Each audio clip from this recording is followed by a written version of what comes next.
에스라 4장 1절에서 24절입니다. 한 절씩 교독하겠습니다.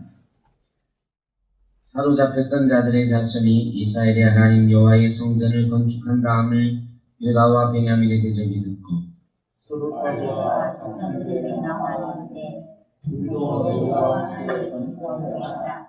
우리도 너의 자식을 여행하는구나.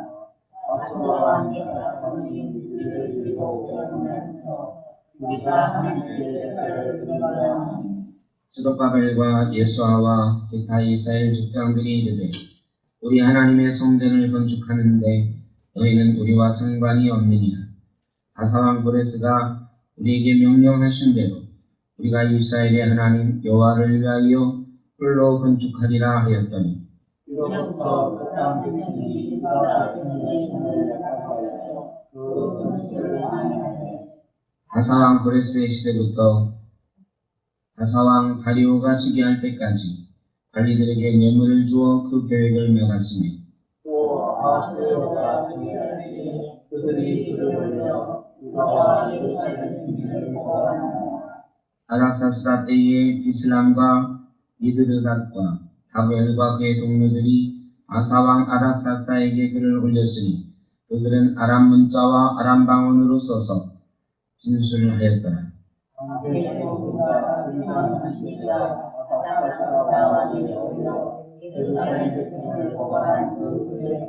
방백드음과 서기관 심세와 그의 동료 디나 사람과 아바사 사람과 다블레 사람과 아바세 사람과 아렉 사람과 바벨론 사람과 수산 사람과 대의 사람과 엘람 사람과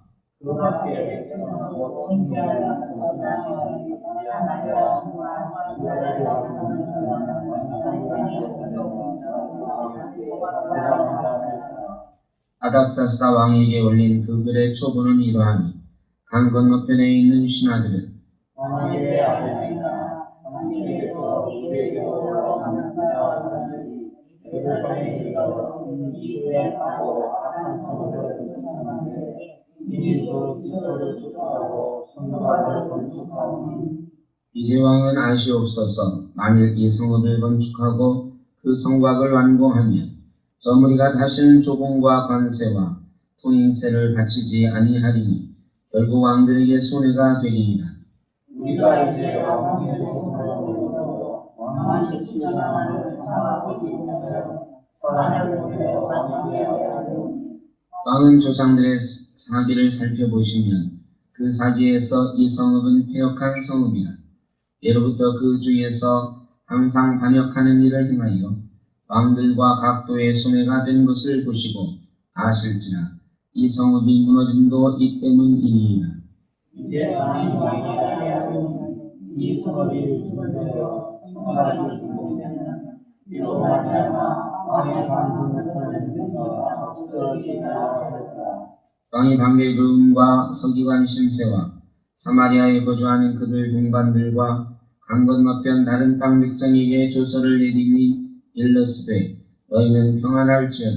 너희가 어린이들을 약속한 만족시키고 명령하여 살펴보니 과연 이 성읍이 예로부터 왕들을 거역하며 그 중에서 항상 패역하고 반역하는 일을 행하였으며 예수께서는 예루살렘에 사시는 하나님의 집에서 강한 것은 모든 사람이 그들에게 조공과 관세와 인내를 다 이제 너희는 명령을 전하여 그 사람들에게 공사를 그치게 하여 그 성을 건축하지 못하게 하고 내가 다시 조서 내리기를 기다리라. 너희는 삼가서 이 일에 들으시나냐 어찌하여 화를 내어 왕들에게 공사하게 하였더라. 아닥사스다 왕의 조서 초본이 르움과 서기관 심세와 그의 동료 앞에서 낭독되어 그들이 예루살렘으로 급히 가서 유다 사람들을 보고 권력으로 억제하여 그 공사를 그치게 하니 이에 예루살렘에서 하나님의 성전을 공사하나 다리오에게 아멘. 오늘 에스라 4장은 방해자들이라는 제목을 붙여서 읽었습니다. 원래 제가 강의할 때 시간상 짧은 구절만 읽고 나머지는 그냥 설명을 드리는데 시간이 좀 가더라도 앞으로는 전체를 다 읽고 말씀을 드리도록 하겠습니다. 성전을 건축하기 시작했는데 그곳에 있던 유다와 베냐민의 대적들이 이렇게 표현하고 있어요. 방해를 했습니다. 유다와 베냐민의 대적. 요 구절에 주목해야 됩니다. 유다와 베냐민은 옛날에 남유다 사람들이었어요. 남유다는 유대 지파, 유다 지파만 있는 게 아니라 유다 지파에 흡수된 베냐민 지파가 있었습니다. 그래서 북쪽은 10지파, 남쪽은 2지파인데 이 남쪽의 2지파가 유다와 베냐민이에요. 근데 베냐민 지파는 거의 남지 않고 숫자가 적어서 우리가 통상 유다라고 그렇게 하는 거죠. 그러면 10지파 북쪽 사람들은 어떻게 되었는가? 북쪽 사람들은 아수르가 사마리아를 정복하고 나서 아수르가 쓴 정책은 아수르의 각 지역에 있는 사람들을 사마리아로 이주를 시켰어요. 이주를 시켜가지고 이 사마리아 사람들과 강제 결혼을 시켰어요. 이 아수르 정책은 혼혈 정책이었습니다. 그러니까 혈통이 그대로 있으면 언젠가는 이놈들이 반란을 일으키지. 아예 우리 뽑아버리자. 일본 사람들도 우리를 지배할 때 신사참배라든지 청시개명이라든지 이런 거를 많이 했죠. 내선일체나 해가지고. 근데 강제로 결혼하는 그런 일까지는 시키지 않은 것 같아요. 근데 아수르는 그러니까 그 정신과 민족의 뿌리를 완전히 말살하기 위해서 강제로 결혼을 시켰어요. 혼혈 정책을 쓴 거죠. 그래서 이 북쪽의 10지파는 혼혈 족속이 됐습니다. 이스라엘에서 혼혈이 된다고 하는 것은 율법에 사실은 이방인과의 결혼을 철저하게 막고 있기 때문에 이스라엘 사람이 아닌 게 되는 거예요, 사실. 그래서 사마리아 사람 그러면 이스라엘 사람 피가 섞여 있지만 혼혈된 사람. 이스라엘 사람들이 이방인보다도 더 멸시하던 사람들이 이 사마리아 사람들이에요. 유다와 베냐민의 대적이다 이렇게 말을 하는데 유다와 베냐민의 대적이라고 하는 건 남쪽 유다를 향해서 북쪽의 이 사마리아 사람들이 이 혈통적으로 섞여버렸으니까 이 남쪽에 멸망했던 이 포로로 잡혀갔던 사람들이 돌아오니까 이 자존심이 상한 거죠. 자기들은 정체성을 다 잃어버리고 유다 이 순수한 혈통을 가진 사람들이 돌아오는 거예요. 그래서 이 유다 사람들에게 굉장한 적개심을 드러내는 것입니다.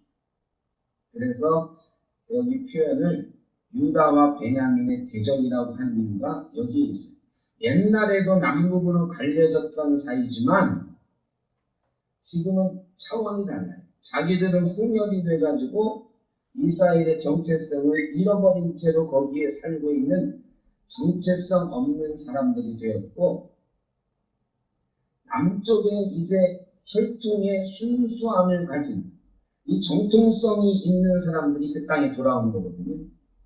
자기들이 그 땅을 차지하고 있지만 정통성 있는 사람들이 4만 명밖에 안 되지만 돌아왔으니 위기감을 느낍니다. 그래서 이 사람들이 유다와 베냐민의 대적이 되어서 끈질기게 괴롭힙니다. 이 사람들이 성전을 건축한다 하는 얘기를 듣고 찾아와서 우리도 하나님을 섬겼다. 너희와 함께 성전을 좀 건축하면 좋겠다. 이렇게 얘기를 해요.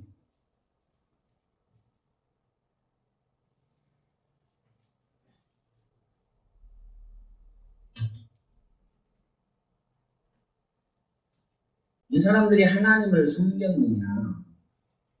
사실은 그렇지 않아요.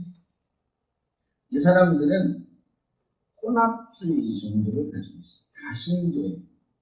아수르의 혈통이 섞이면서 이 북쪽에는 원래가 이방신을 많이 섬기던 이 북이스라엘이었는데 혈통이 섞이니까 이 다른 나라 사람들을 다 이주시켜가지고 피를 섞어 놓으니까 피만 섞인 게 아니라 문화도 섞이고 종교도 섞였어요. 그러니까 이 하나님을 섬겼다고 하는 말은 거짓말이에요. 하나님을 섬기는 제단은 있었어요. 제단이 어디에 있었죠? 요한복음 4장에 보면 그리심산에서 예배했다. 우리는 그리심산에서 우리 조상들은 예배했는데 예루살렘에서 하는 게 없습니까? 그리심산에서 하는 게 없습니까? 이런 질문을 하는 거거든요. 이 사람들이 단을 갖다가 그리심산에다가 만들어놨어요. 이 그리심산이 에발산과 마주보고 있는 산인데 에발산은 저주의 산, 그리심산은 축복의 산이다 그래가지고 이 그리심산에다가 하나님의 제단이라고 해서 만들어 놓았거든요. 거기서 하나님을 섬겨. 그런데 다른 데는 다 또 다른 신을 섬기는 제단이 있는 거예요. 근데 어느 날은 여기 가서 하나님께 제사하고 또 어느 날은 다른 데 가서 또 제사하는 거예요. 이거 하나님 섬긴다고 할 수 있느냐? 아니야. 이건 거짓말이에요. 그냥 온갖 종류의 신들 속에 하나님이 하나 섞여 있는 거예요. 그래서 가끔 그리심산에서 제사 지내면서 자기들도 하나님도 그 중에 하나로 섬겨. 우리나라 미아리에 가면 지금도 하여간 점집이 많잖아요. 이 점집 뭐라고 해야 되나? 그걸 뭐라고 해야 되나? 점주라고 해야 돼요. 점집 주인이라. 하여간 그 점치는 사람들이 나는 처녀 귀신을 섬긴다. 뭐 이런 거, 막 장군 신을 섬긴다. 막 이런 얘기 하잖아요. 저는 잘은 모르겠는데 섬기는 신들이 다 있다고 하잖아요. 온갖 잡신이지. 그러니까 이 북쪽 사람들이 섬기는 게 온갖 잡신을 섬기는 거예요. 하나님을 온갖 잡신 가운데 한 신으로 섬기는 신용만 하는 거예요. 이게 말이죠. 여러분 오해하면 안 돼요. 사마리아 여인 이야기를 들으면서 야, 북쪽 사람들도 그리심산에서 하나님께 제사를 했다는데 왜 이렇게 유대 사람들은 이 사마리아 사람들을 못 잡아먹어서 안다니까? 사마리아 땅을 밟고 지나가지도 않았어요. 이렇게 돌아갔다고. 근데 예루살렘 예수님께서 사마리아 땅으로 지나가시니까 사람들이 아니 예수가 왜 저기 가지? 이렇게 할 정도로 이 땅을 피해서 갔다고. 예루살렘에서 갈릴리로 가려면 사마리아를 지나가야 되거든요. 삥 돌아가는 거예요. 그만큼 사마리아를 저주받은 땅이라고 생각합니다.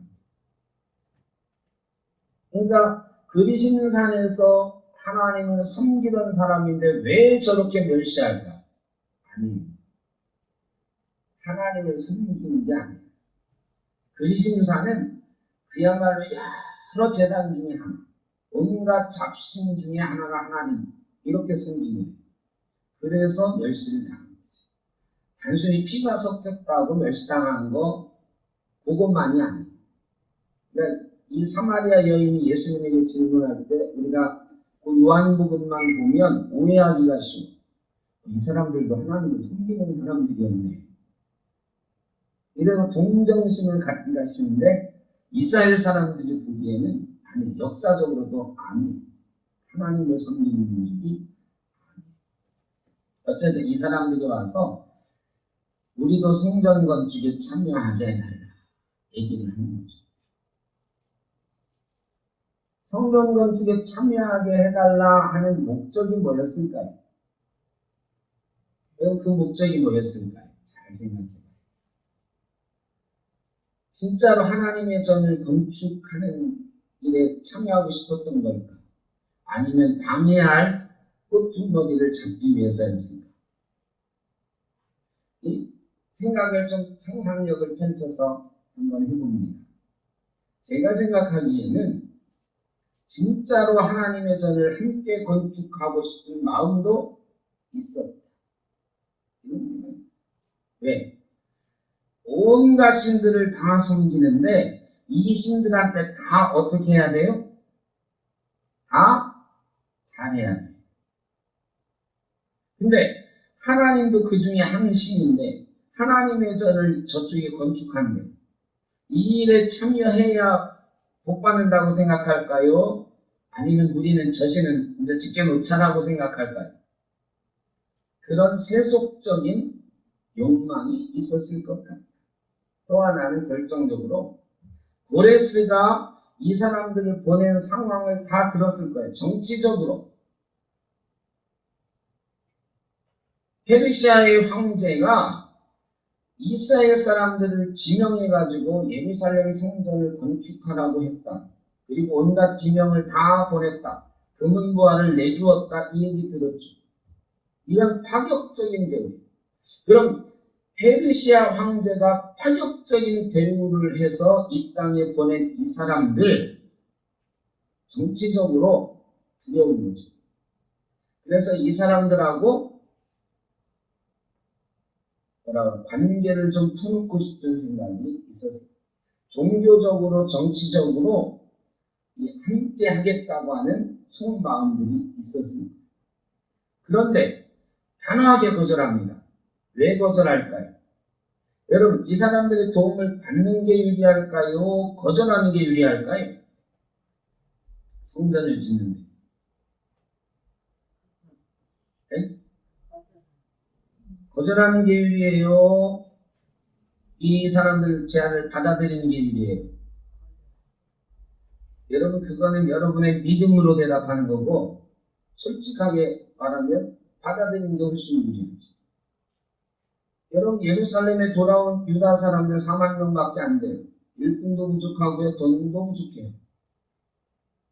거기 살고 있던 사람들, 이 사람들 도움을 받는 게 훨씬 성전 짓는 데 유리합니다. 돈도 유리하고 사람도 많이 쓸 수 있어요. 성전 건축을 여러분 많이 보셨을 거예요. 성전 건축할 때 2000년도에 성전 건축한다 그러면 1990년부터 교회가 하는 일이 있어. 한 10년을 해요, 요즘. 뭘 하죠? 오늘 말씀을 잘 생각해요. 건축한 건 물론 하지요. 그건 우리가 하는 일이고요. 여러분, 명절 때마다 지역 주민들한테 선물 드립니다. 왜요? 선물 어마어마하게 돌려요. 교회마다 건축하려면 이 교회 주변에 있는 주민들한테 선물 엄청 돌립니다. 여러분 그런 거 모르세요 혹시? 엄청 돌려요. 제가 생각하면 몇 년간 돌립니다. 실제로 그런 거 많이 봤어요. 제가 있던 교회에서도 많이 했습니다. 왜? 요즘은요, 민원 넣으면 건축이 중단될 확률이 되게 많아요. 저 교회 땅 파는데 우리 집 금 갔어요. 이거 한번 민원 들어가면 그거 안전진단하고 뭐하고 언제가 다시 재개될지 몰라요. 먼지 난다고 민원 들어오죠. 소리 난다고 민원 들어오죠. 땅 흔들려서 집 갈라진다 그러죠. 교회 건축하는데 주변 어마어마하게 들고요. 저기 안산에 우리 기단에서 제일 큰 교회가 있어요. 엄청 커요. 어른이 한 7,000명 출석하는. 자기네는 뭐 10,000명이라고 하지만 어른이 제가 한 7,000명 출석이에요. 근데 그 교회 주변이요. 다 교회 사람들이에요. 그 부목사들이 20명도 넘는데 그 그 앞에 빌라에 다 그 부목사들 사택이 있어요.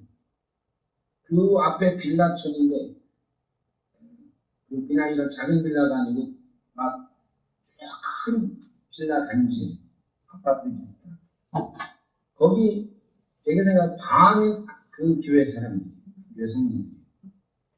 근데 그 교회 건축할 때요, 제일 먼저 들고 일어난 사람들이 누굴까요? 그 빌라 사람들이 다 들고 일어났어요.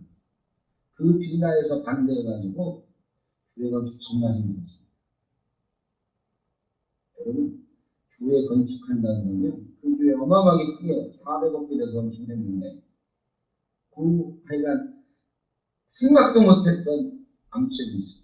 자기 교인들이 반 이상 살고 있는 그 빌라가 막 현수 막 붙이고 막 교회 건축하는 것 때문에 뭐 운이 피해본다 막 난리가 났어요. 결국 듣기는 듣지만 힘들었어요. 근데 교회 안 다니는 사람들은 어떻게 했어요? 난리가 납니다. 교회 짓는 일 정말 어려워요. 이 조항태처럼 종교부지에 새로 짓는 거 아니면 일반 주택가에 있던 교회가 그걸 허물고 새로 짓는다? 진짜 10년은 지역 주민들한테 공들여야 돼요. 전기를 갖다 주고 어떤 교회는 에어컨 놔주는 게 있어요. 우리 교회 지을 때 먼지 많이 나서 창문을 못 여시니까 우리가 에어컨 해드리겠어요. 에어컨 해준 교회가 있어요. 지역구 교회 주변에 방해가 많아요. 그분들이 협력해주면 너무 좋아요. 교회 짓는 거 찬성합니다. 우리 이거 헌금해 줄게요. 너무너무 좋아요. 그런 교회가 없죠. 딱 한 군데 봤습니다. 강남 대치동에 어떤 교회 지을 때 이 교회는 너무 좋은 교회라 이런 교회가 우리 동네에 새로 짓는 것을 허용합니다 하면서 지역 주민들이 헌금해서 갖고 왔어요. 당연히 그런 교회도 있긴 있습니다. 근데 거의 없죠. 교회 짓는 건 다시 싫어. 이때 이 사람들 도움을 받는 게 훨씬 유리합니다. 안 받으면 온갖 방해가 있을 때 불을보도 뻔해요. 근데 단호하게 거절합니다. 아주 이런지 고레스가 명령하기는 우리 보고 홀로 지으라고 했다. 종교적으로 첫째는 섞이면 안 된다고 하나님 명령하셨어요. 섞이지 마. 이게 하나님의 6대 명령 중에 하나예요. 섞이지 마.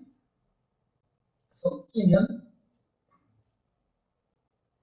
여러분 우리가 세상과 섞이는 일 요즘 자유롭지만 그 순수성을 지켜낼 수 있다고 하면 섞이는 게 괜찮다. 그러나 섞여가지고 순수성을 지킬 자신이 없으면 절대 섞이면 안 됩니다. 그러니까 내 신앙의 순수성 지킬 자신이 없는 사람은 동창회도 가지 말아야 돼. 동창회 가지 마. 목사님 그럼 세상 관계 다 끊어져도 괜찮아요. 그런데 어떤 사람은 동창회도 가고 뭐도 가고 다 잘하면서 주일에 겹친다든지 아니면은 내 신앙이 위배된다든지 이런 거는 절대 나는 이건 안 해. 이러면서 버틸 수 있는 사람이 있어요. 그런 사람들은 섞여도 좋아요. 근데 그러기가 참 어렵다. 그럴 자신 없으면 섞이지 마. 이 이스라엘 백성에게는 하나님께서 섞이지 마라 명령하셨어요. 니들은 못 지켜. 니들은 못 지켜. 섞이면 망해. 그게 7장 명령이었어요. 민수기에 7장 명령. 그래서 단호하게 거절했던 것이고 두 번째로는 정치적인 고레스가 우리에게 성전을 건축하라고 이스라엘 백성에게 명령했는데 너희하고 같이 뭐를 했을 경우에 실제로는 이게 어떤 일이 생길지 모릅니다. 왕의 명령에 순종을 거절했어요. 그랬더니 이 사람들이 방해하기 시작했어요. 방해하기 시작해서 16년간 건축이 중단됐는데 고레스 때부터 다리오 즉위할 때까지 중단됐다. 이게 16년이에요. 그런데 이상하죠. 고레스 왕이 성전을 건축하라고 명령했잖아요. 그런데 이 건축 중단된 게 그로부터 3년 뒤거든요. 고레스가 건축하라고 명령한 게 고레스 원년. 실제로는 훨씬 더 이전에 했지만 이 페르시아 전체의 왕이 된 건 BC 539년이에요. 그런데 이 성전 건축이 중단된 건 BC 536년. 3년 만에 고레스가 성전 건축을 중단을 시켰다? 그럼 잘 이해가 안 되죠. 아니 자기가 3년 전에 그렇게 하나님께 감동을 받고 이스라엘 백성 다 보내주면서 성전을 건축하라고 할 때는 언제고 이제 와서 성전 건축을 중단시키냐. 이건 이해가 안 되죠. 이 해답은 거기서 찾아야 돼요. 관리들에게 뇌물을 주어 중단시켰다. 여러분 요즘처럼 직통전화 있고 뭐 이런 때가 아니에요. 이스라엘 사람들이 이 성전 건축이 중단된다고 이 막 고레스한테 당장 쫓아가서 만날 수 있고 이런 게 아니에요.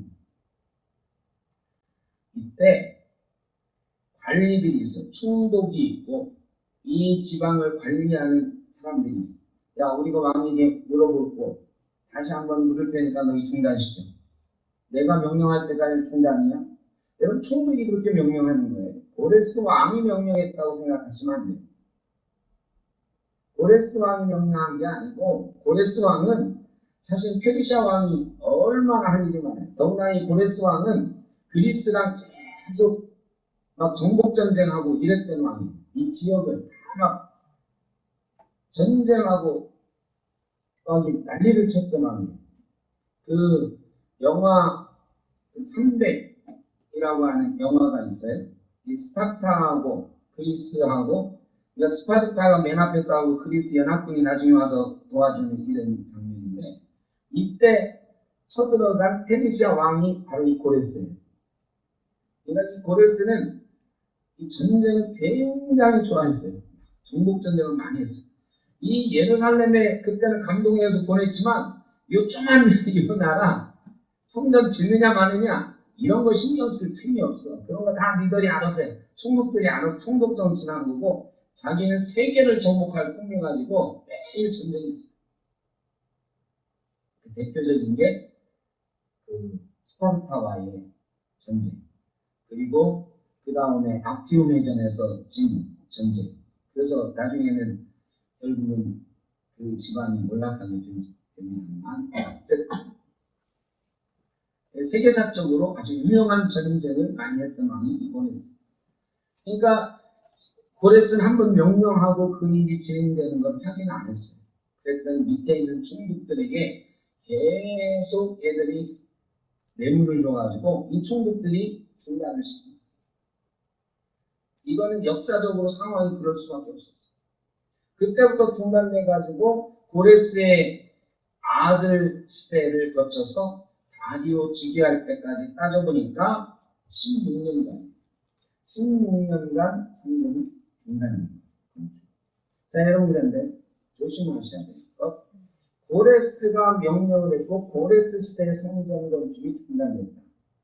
여기서 우리가 교훈을 얻어야 됩니다. 하나님께서 세상을 도구로 쓰실 때도 있어요.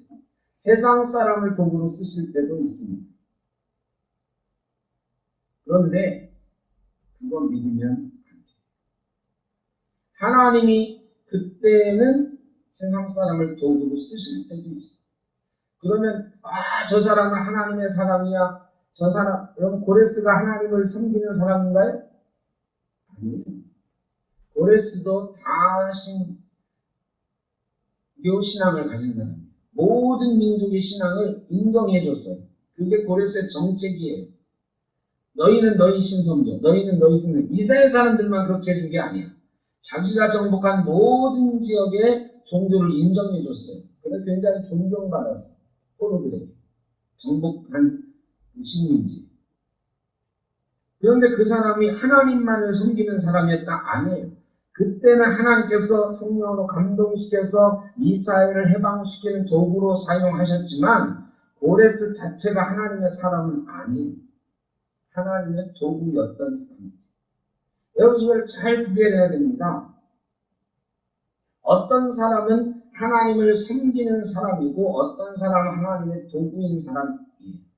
하나님의 도구인 사람을, 아니 옛날에 도구였던 사람을 지금도 하나님의 사람으로 착각하면 안 됩니다. 세상을 그렇게 의지하다가는 망합니다.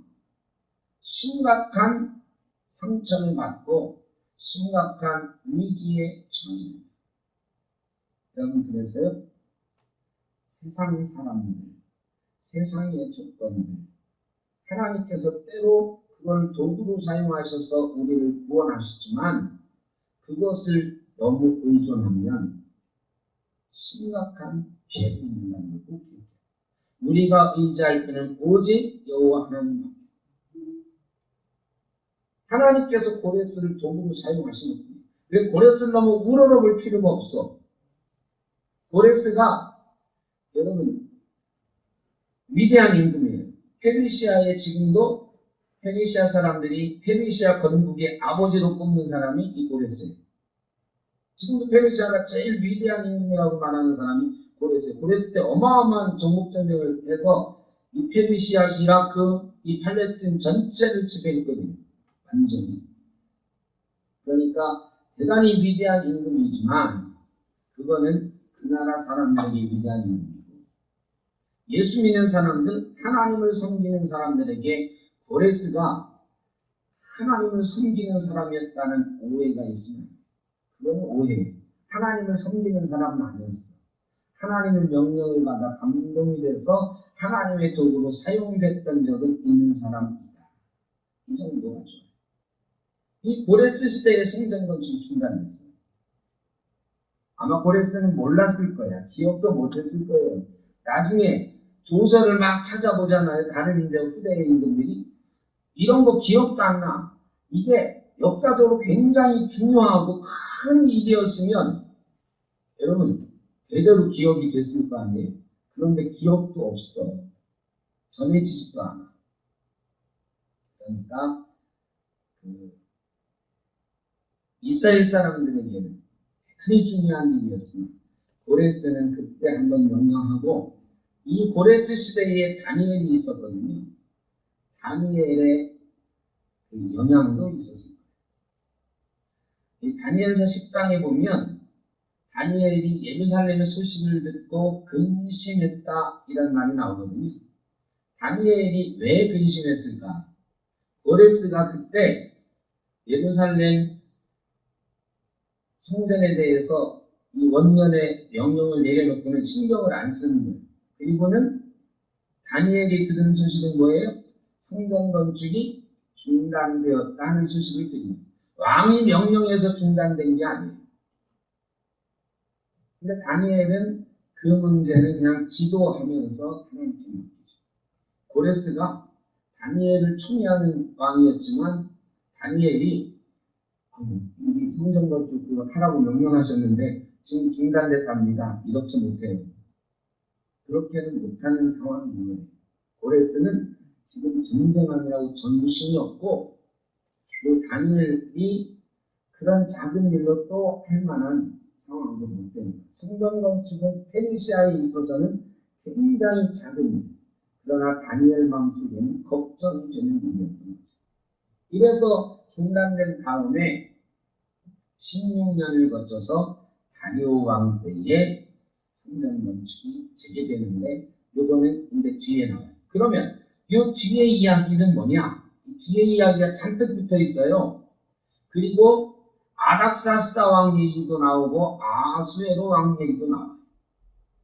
아수에로 왕 때 고발한 이야기가 나오고 아닥사스다 왕 때 고발한 이야기가 나와요.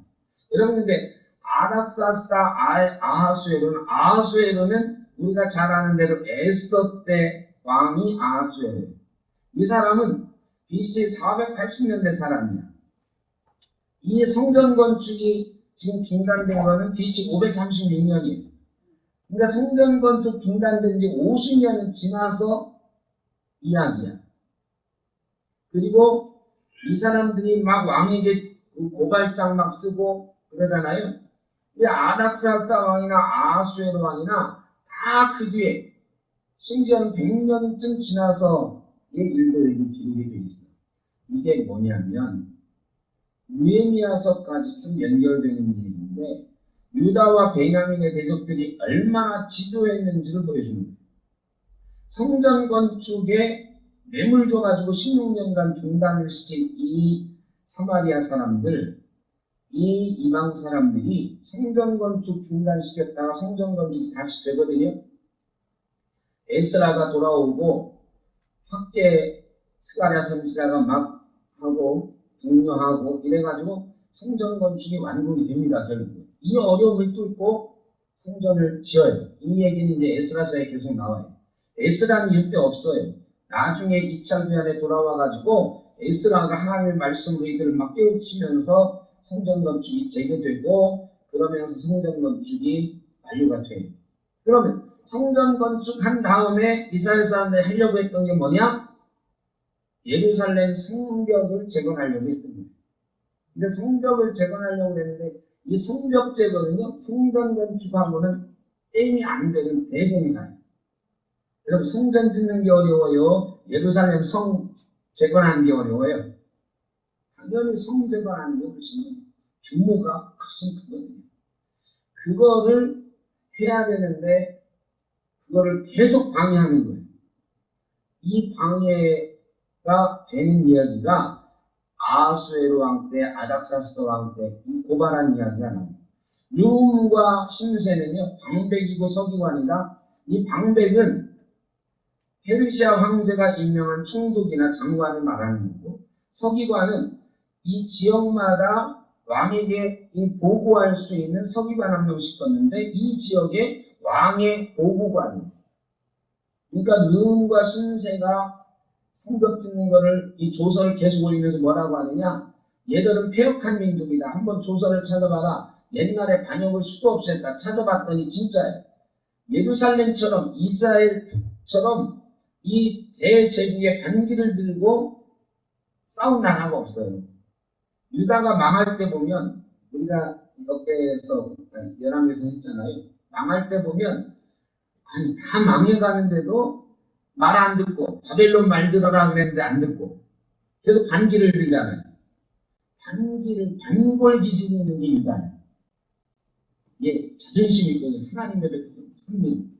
그래서 누가 막 억눌러도 고개를 쳐들어요. 그러다 계속 얻어맞는 거예요. 하나님께서 야 거기는 고개 쳐들지 마. 예레미야를 통해서 막 그렇게 말씀해 주셔도 계속 반기를 들다가 얻어맞아. 그러다 결국은 망하는 게 유다 멸망이에요. 이게 다 기록이 되어 있거든요. 이 아닥사스다 왕이 찾아보니까 진짜 얘들 반역을 무지무지 많이 했네. 자기네 입장에서 반역이죠. 조공을 바치던 나라가 안 바치고 그 다음에 얘들은 이 성벽을 짓고 나면 조세 안 바칠 겁니다. 조세를 안 바칠 겁니다. 반란족이다. 그 다음에 조세를 안 바칠 거다. 그 다음에 땅을 지금은 페르시아 땅이지만 얘들이 성벽을 짓고 나면 독립할 겁니다. 이스라엘 땅이라고 선포할 겁니다. 이런 얘기들을 다 고발 내용에 써요. 아닥사스다 왕이 이 얘기를 듣고 옛날 거 한번 찾아봐. 얘들 어떤 애들인지 보니까 다 골치 아픈 애들이에요. 성벽 짓지 마라. 조선을 내리는 거예요. 그래서 결국은 성벽도 이때는 기초도 안 늘었을 때예요. 진행이 안 됩니다. 지집이. 이 사람들이 포로에서 돌아온 게 BC 539년이거든요. 그러니까 539년인데 성벽이 완공된 건 440년. 100년 뒤에 성벽이 완공되는데 그래가지고 쭉 흘러가지고 나중에 누가 와서 완공을 하느냐? 느헤미야가 고위관리가 되는 거예요. 이런 것들을 다 억누를 수 있을 만한 최고의 관리가 되는 거지. 왕의 비서실장. 측근 중에 측근이 되고 이래서 권력을 얻고 이런 거 다 누르고 내가 예루살렘 가서 왕이 이스라엘 백성들 못 믿으시면 나를 믿고 보내주십시오. 이게 왕이 술을 따르는 걸 맡기는 사람은 최고 신뢰하는 사람 아니면 안 되거든요. 내가 가서 성벽 안공하고 이 사람들 내가 충북으로 왕에게 배신하지 않도록 다 잘 해놓고 오겠습니다. 해서 가는 게 느헤미야가 가는 거죠. 그리고 느헤미야가 가서 성벽을 완공하는 거예요. 성전부터 성벽 완공까지 그 100년의 역사가 걸리는 건데 이 100년의 역사가 걸린 이유가 뭐냐? 방해자들 때문에. 여러분, 회복하는 데는 반드시 방해가 있습니다. 사탄의 역사가 있습니다. 우리도 지금 회복해야 되는 거죠. 회복해야 되는데 온갖 방해자들이 지금도 있고 앞으로도 나타날 거예요. 그게 사람일 수도 있고 환경일 수도 있고 우리의 습관일 수도 있고 이 사회적인 분위기일 수도 있어요. 수없는 방해가 있습니다. 사탄이 동원할 수 있는 건 다 동원할 거예요. 왜? 사탄에게 얼마나 좋은 시대입니까 지금. 코로나19로 폭탄을 쏟아붓잖아요. 지금 막 무너지기 직전이에요. 무너져버린 예루살렘 성처럼 교회들이 막 무너지고 있어요. 이제 코로나가 거의 끝나가면서 우리가 재건하려고 몸부림치는 거예요. 여러분 이게 쉽게 재건이 되겠습니까? 제가 엊그제 동기 목사님 수십 년 같이 동기에 초대되어 있는데 다들 이거 재건 되겠습니까? 긍정적으로 보면 그런 얘기를 하시더라고요. 목사님. 가라지는 곤란한 것 같습니다. 알곡과 가라지. 가라지는 다 날아간 것 같습니다. 이런 얘기도 하시는데 알곡 중에는 날아가는 알곡 없는 분이 있어요. 어쨌든 이 회복이 되겠는가에 상당히 힘들 거예요. 몇십 년 걸릴 거예요. 너무 쉽게 회복 안 될 겁니다. 이스라엘 성 회복하는데 100년 걸려서 100년. 이 방해자들 때문에. 그들이요, 3차에 걸쳐서 계속 귀환하면서 사람들이 계속 돌아오거든요. 돌아오면서 목표가 예루살렘을 재건하는 거였어요. 성전은 20년 만에 재건을 했고, 그 다음에 계속 성을 재건하는 게 목표였는데, 계속 방해 세력이 지금 이렇게 있는 거예요. 여러분, 우리 신앙을 재건하는데, 우리 가정을 재건하는데, 교회를 재건하는데, 반드시 방해 세력이 있습니다. 이 방해 세력은 내부에도 있고 외부에도 있습니다. 반드시 기억해야 합니다. 그래서 어떤 때는 에스라처럼 말씀을 붙들고 어떤 때는 느헤미야처럼 힘과 능력을 가지고 이겨나가요. 우리가 에스라서를 몇 대에 읽게 된 건 하나님의 선물. 에스라서는 이것을 해나가는 데 있어서 가장 우리에게 필요한 게 뭐다? 말씀이다. 이걸 알려줘요. 말씀 붙들어야 재건입니다. 느헤미야서는 느헤미야가 왕에게는 힘과 능력을 가진 총독으로 왔지만 또 그 지역 사람들이 느헤미야한테 꼼짝 못했어요. 이 방해하는 사람들 느헤미야가 오니까 꼼짝 못해요. 왜? 느헤미야가 왕이 측근 중에 측근, 페르시아의 실세 중에 실세거든. 느헤미야한테는 못 되들어. 그래 방해가 없어지는 거예요. 그런데 느헤미야가 그 힘으로 했나요? 느헤미야서는 뭐에 관한 책입니까, 여러분? 네? 나중에 느헤미야서를 읽으면 아실 거예요. 느헤미야서는 기도에 관한 책입니다.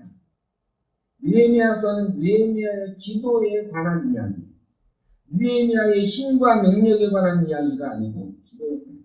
그래서 에스라와 느헤미야서를 통해서 이스라엘이 재건되는 이스라엘의 성전과 성벽이 재건되는 역사, 나라와 민족이 재건되고 신앙이 재건되는 역사는 뭘로 이루어지느냐? 말씀과 기도로 이루어집니다. 이걸 가르쳐요. 우리 교회도 회복되는데 시간이 오래 걸릴 것입니다. 근데 뭘 가지고 할 거냐? 말씀을 기도하는 거죠. 그래서 열심히 말씀을 읽고 묵상, 말씀을 손에 놓지 말고 이 말씀에 의지해서 말씀의 능력에 힘입어서 우리의 신앙과 교회의 모습을 회복해 가야 되는 거죠. 그리고 기도해야 되는 거죠. 그거 없이는 절대 안 됩니다. 여러분의 열성과 헌신이 이 목회자의 능력이 힘들었습니다. 이 코로나 폭탄 맞은 거 생각보다 심각합니다. 진짜 심각합니다. 이거 쉽게 하고 말씀 듣고 하고 무릎 꿇고 기도하지 않으면,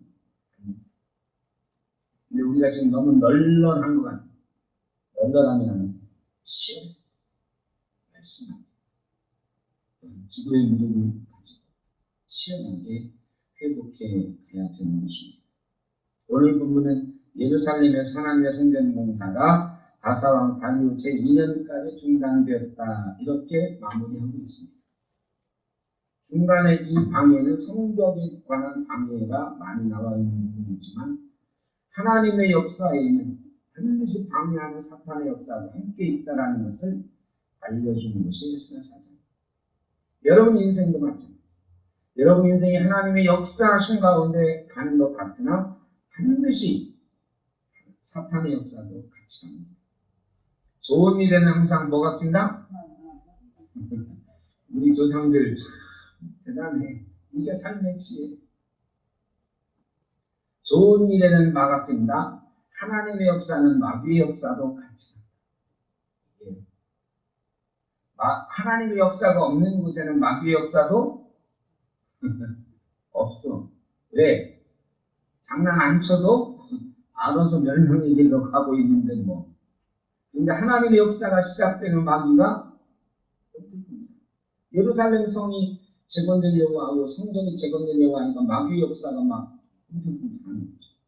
우리 교회가 재건되려고 하면 반드시 마귀의 역사가 있어. 예배를 폐하는 사람들의 습관도 아직도 남아있어. 이 말씀과 기도로 세워져가는 우리의 삶이 되기를 바라고, 우리 교회가 되기를 바랍니다. 이 땅의 교회들과 나라가 되기를 간절히 바랍니다. 기도하겠습니다. 사랑의 아버지 하나님, 예루살렘 성전이 건축되어 가는데 방해자들이 있습니다. 예루살렘 성벽이 재건되는데도 방해자들이 있습니다. 아버지 하나님, 코로나로 인해서 여러 가지 무너져 내린 우리의 모습이 있습니다. 가정도, 신령도, 교회도 있습니다. 이제 우리가 회복해 간다고 말은 하는데 속도는 더디고 방해하는 우리의 잘못된 습관도 있고 방해자들도 있고 어려운 환경도 있습니다. 아버지 하나님, 말씀 붙들고 기도의 무릎으로 온갖 방해, 사탄의 역사를 이겨갈 수 있도록 인도하여 주옵소서.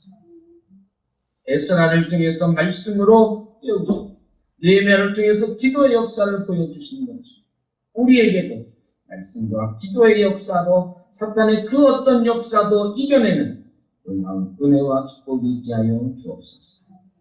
흩어져 있는 우리 성도님들 어디에 있든지 이 성전을 기억하게 하시고 다니엘이 성전을 향하여 기도했던 것처럼 어디서나 이 전을 향하여 하나님의 전을 바라보며 기도할 수 있는 마음이 있게 하여 주옵소서.